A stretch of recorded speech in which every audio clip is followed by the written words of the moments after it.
Isang magandang araw mga kaluwet. Sa ngayon mga kaluwet na rest day ko po. Pero kahit linggo po ngayon mga kaluwet, kailangan po natin extra o maghanap ng extra income dahil kailangan po natin kumayod para sa pang-araw-araw natin. At yan nga po mga kaluwet, no, tayo po ay extra sa pagko-construction. So yun mga kaluwet, at ang kasama ko po mga kalawit ay si Kuya Mariel. Bali, sumama po ako sa kanya bilang labor niya po. O yun, alalay mga kalawit, no. Siyempre mga kalawit, gusto ko rin matuto sa paggagawa ng mga ganyang bagay katulad ng paggawa ng bahay. Dahil siyempre mga kalawit, iba po yung tayo mismo yung gumagawa ng sarili natin bahay mga kalawit. Dahil wala po akong kaalaman pagdating sa construction o kahit anong ganyang gawain mga kalawit, no.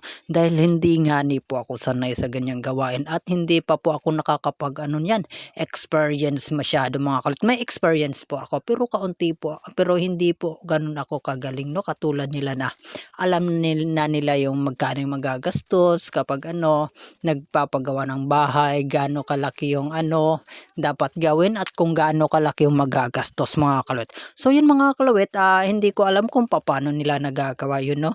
Pero ang alam ko lang dyan, labor lang po ako dyan mga kalit. Siyempre, nag-aaral pa lang tayo matuto at syempre gusto rin na talaga natin matuto mga kalawit. At yan nga po mga kalawit, no. Nagpupunas nga po pala ako dyan ng pangpatanggal ang anay o yung tinatawag na solignum nga po palang inalagay ko dyan mga kalawit, pang tibay ng kahoy o pangpatagal ng kahoy, no, at iwas anay rin po mga kalawit. At saka syempre mga kalawit, pagkatapos ko nga ni maglagay niyan mga kalit ay kami po ay naglagay na ng hardiplex mga kalit. At syempre mga kalit, ang paglalagay nga po pala ng hardiplex mga kalawit ay dapat maingat po talaga mga kalawit, dahil pag ito po ay kunting pagkakamali mo lang o mapauntog mo sa matigas na bagay mga kalawit ay pwede po siyang mabali o mabaak mga kalawit, no? Kaya talagang dapat maingat po ang pag-ano namin ng hardiplex. At syempre mga kalawit, dapat talaga ay may tagahawak kapag hardiplex po yung nalagay mo. Katulad po niyan mga kulot, dalawa po talaga kaming nahawak ng hardiplex, o yung isa ay taga-alalay, samantalang yung isa ay taga-check po mga kulot kung pantay na o tama na po yung pagkakalapat ng hardiplex. Dahil hindi po pwede yung baluktot mga kulot, no? Dahil kunting mali mo lang dyan ay talagang magkakaroon ng yung magkakaroon ng kulang yung mga flat hardiplex, no. So yun, ang hardiplex naman dyan mga kulot ay saktuhan lang po talaga mga kulot, sakto lang na matapos yan. At syempre walang sobra at walang kulang po dapat na pag order ng mga ganyang bagay mga kulot, no, dahil nakabudget lang po yung pera o yung para sa mga materialis mga kalawit.